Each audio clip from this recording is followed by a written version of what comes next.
না তো শান্তি নেই। কি ব্যাপার, এই লোক দেখি টিনের চালে উপর শুয়ে আছে। ভাইজান কি ব্যাপার, আপনি টিনের চালে শুয়ে আছেন কেন? টিনের সালে শুয়ে আছি, সুদ খাইতে খাইতে এতই সুদ খাইছি, ঘরের ভিতরে আর জায়গা হইতেছে না। এখন দেখতেছি ঘরের টিনেই আমাকে শোয়া লাগবে উপরে। তা টিনের উপরে, খোলা চালের উপরে থাকা কি রকম হয়? এখানেই শান্তি। তো আসলে আপনি টিনের উপরেই তো আছেন, আমার তো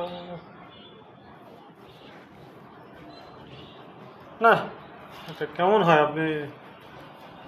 বই চললে খালি জ্বালা আর জ্বালা, জ্বালা আর জ্বালা। তো সুদের টাকা আপনার তো আরো উন্নতি হবে, আপনি তাই বলে টিনের চালে থাকবেন কেন? উন্নতি হলে কি হবে, শান্তি তো নাই। মানে টাকা আছে, শান্তি নেই। না, এই জন্য টিনের উপরে। ওই জন্য আপনার টিনের উপরে থাকা লাগবে।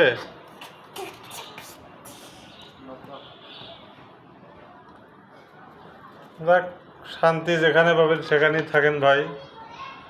টিনের চালে যদি আপনার শান্তি হয় তাহলে আপনি ওখানেই ভালো থাকেন। আশা করি আরও ভালো থাকেন।